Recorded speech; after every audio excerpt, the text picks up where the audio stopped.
It was named probably by Orson Schofield Phelps, probably the most famous guy that ever hiked in the high peaks. But why I most like the name is it's one word, and that is extraordinarily rare.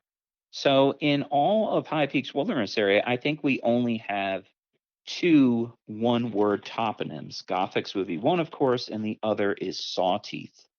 That is extraordinarily rare, and I like those rare instances. You would think the name would be Gothics Mountain or Gothics Peak or Mount Gothics. No, no, no. The mountain is just so outstanding in its own right. It's deserving of a single word, Gothics. Sure. So now, do you know why he named it Gothics? Have you cracked Well, that it looks code? like, yeah, it looks like aggressive architecture on a Gothic cathedral. Ah, sure, sure, I could Yeah, see so that. Gothics, if you have an imagination, it resembles these flying buttresses would be the ridge lines, and then the north face of Gothics would be like a giant stone wall on a cathedral. He named a few. He named Haystack, looks like a stack of hay. Gothics we just discussed. Skylight, he saw a square-shaped rock on top that looked like that type of window, a skylight.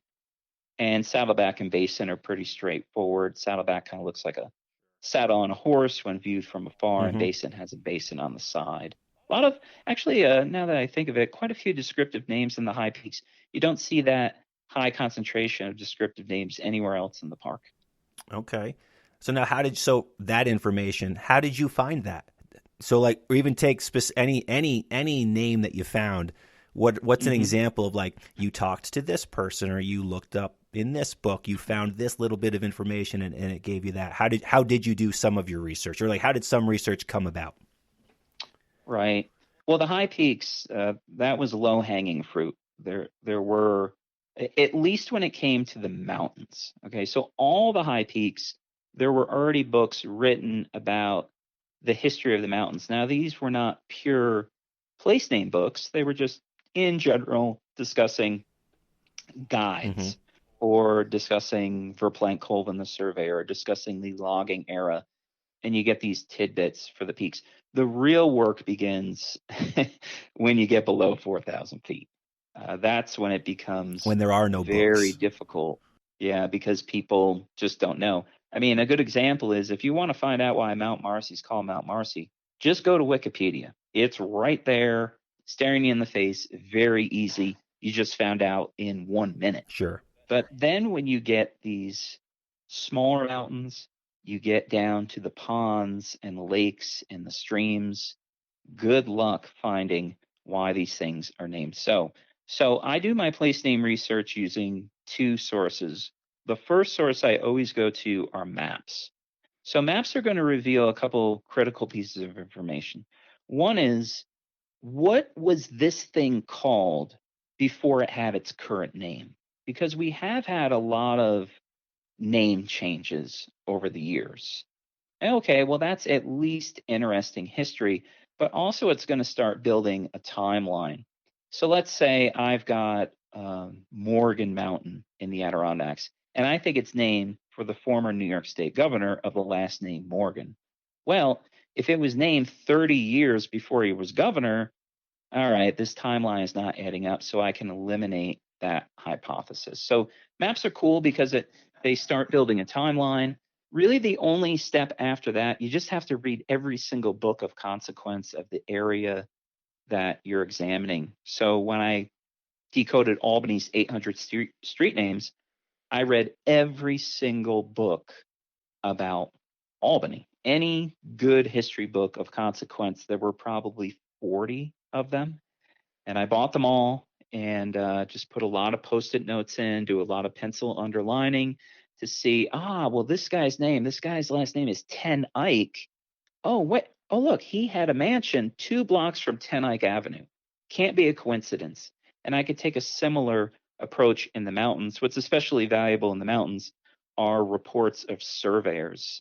Hundreds of features in the Adirondacks were named by the surveyors because, one, they're making maps, but in a lot of cases, they were the first ones Yeah, in their they're the region. people out there right at the start. That makes sense. They had a lot of Right. power in that regard. Fascinating. They did. They did. And it was a free for all back then. You just kind of name whatever you want to name. But I should point out that most surveyors I've read about, maybe all, had the good taste if they stumbled upon a settler family way back in the woods, they would ask, does this feature have a name? And whatever the local name was, they would place it on their map, kind of out of respect to that local culture. That makes sense. And I would imagine a lot of, so at that point, going with that, tell me if I'm wrong, I would bet that some of these surveyors probably named things that you couldn't find at all because it may have been something super specific to their personal life. You know, this friend, they named this after them because that's their friend, or this is their old girlfriend. You know, I would have to assume, I could be completely wrong, I would have to assume that that probably happened frequently. Of course, there's no real way to know. Yeah. Yeah. They did do that. And usually those mysteries can be solved through good old fashioned research or maybe genealogical work. Sure. I named it for my father. I named it for a child that drowned here before I showed up, stuff like that. Um, what what does happen often, and it muddies the waters, so to speak, is that a lot of features out there are actually misspelled. And this happens way more than I think people presume. So we have Pillsbury Mountain spelled with two L's. The guy's last name had one L. We have Wakely Mountain. It was not named for a man named Wakely. His last name was Wakeley. I've been to Masher Fly, kind of like a potato masher, that's named for the Mosier family.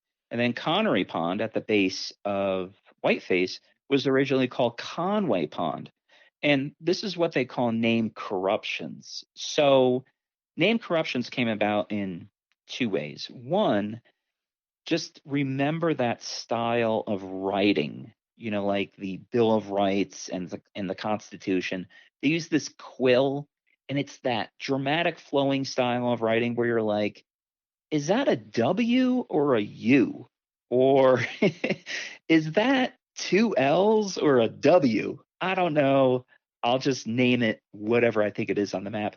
The other aspect of these name corruptions are the surveyor enters this remote region, and the only people that live there are Prussian immigrants.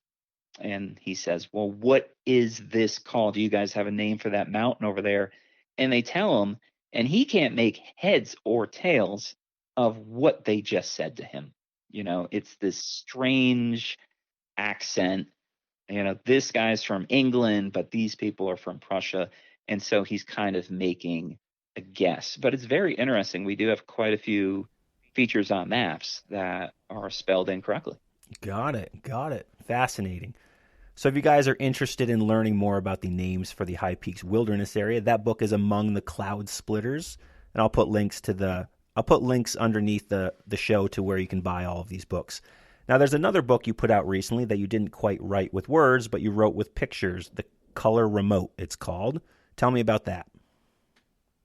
Yeah, Color Remote is my first coffee table book. So I like to switch from genre to genre. We've got some place name books and a memoir, a couple guidebooks.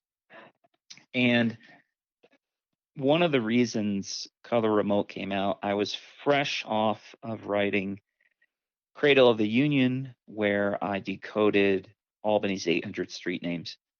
That was the toughest book I've written so far. I mean, 800 streets, and I was starting from scratch. Really, nobody had ever tackled that project. The bibliography has almost 1,000 sources, Jeez Louise, yikes. and it was 4 years of full-time writing. And so I said to my editor, I go, you know, I want to write another book. I'm just a binge writer, one after another. I love it. And I go, look, oh man, I cannot do more research. I need a vacation. And she probably said something effective, well, you have a bunch of pretty photos. And so the product is Color Remote. So Color Remote has a couple themes and a couple aspects that make it unique. there are coffee table photo books of the Adirondacks. There are no shortage of those. But this one's special in a couple of regards. One, it's the most expansive photo book ever produced of the Adirondacks. There's no book out there that surpasses it in page count, nor the actual amount of images. I think there are 324 photos, which is at least double of your typical Adirondack coffee table photo book. The other big thing, all the photos are taken off trail. There's no fire tower views, no trails, no bridges, nothing. It's just way the hell out in the middle of nowhere with the Cool. moose and the mud and the bugs and stuff like that. I also, how should I put this? The photography is pure, and that is, I never ever use filters nor Photoshop. If the photo doesn't come out, it just doesn't come out, and it goes in the trash.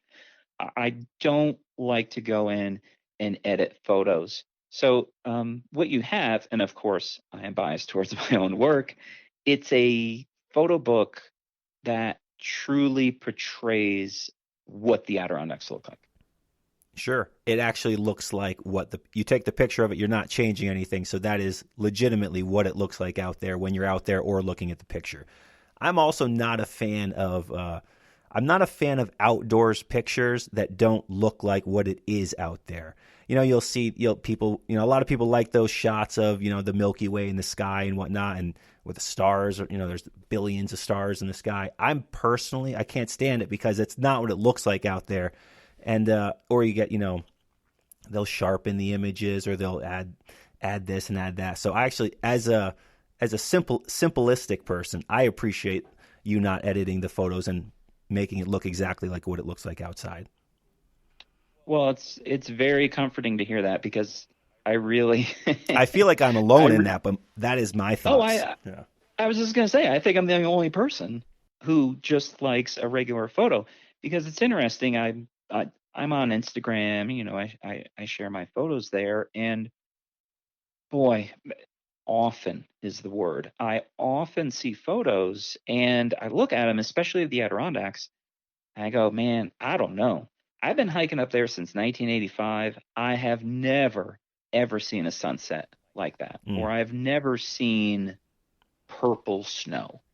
Sure. Every time I've seen snow, it is white, maybe a little green, but definitely not purple. And it's that's a very interesting conversation in itself. I find it very interesting because I think I have such deep appreciation for nature and natural beauty. The way I look at it is, when I see the woods, I see the mountains, I see whatever. To me, the original image is perfect. It cannot be improved. It's pure perfection. When you look out into the mountains or look at the bottom of a river, anything like that, to me, it's designed without flaw. And so sometimes when I see heavily doctored images, it looks corrupted. Mm-hmm. I agree completely, 100%. 100%. And again, as I said, I want it to be like what I saw. If it's not what I saw, then it's fake, and I don't need to go there. It's not of interest to me at that point. And I also think it's probably because, so I work in New York City. I live in Lake Placid. So I work with people who see these outdoors pictures, and they say, "Oh man, this is what it looks like up where you live, right?" And I was like, and I say to them, I go, "Not really." And I'll show them. I was like, "It doesn't. Nothing looks like that ever." But in your mind, you love that picture, and that's what you kind of imagine it looks like up here. But it doesn't. It's still freaking beautiful and incredible, but it doesn't look like that picture. And I feel like so many people have this idea that, because these days, the sky is always edited and replaced, or the various filters. It changes exactly what the picture is. And so I am completely right on board with you regarding this subject. So once again, that's called the not the Color Remote. It's called Color Remote, and there's only 1,000 copies being made of that book, correct? So get it while you can. Get away you can. Yeah, that's the other thing. Only 1,000 copies, and once they're gone, they're gone. So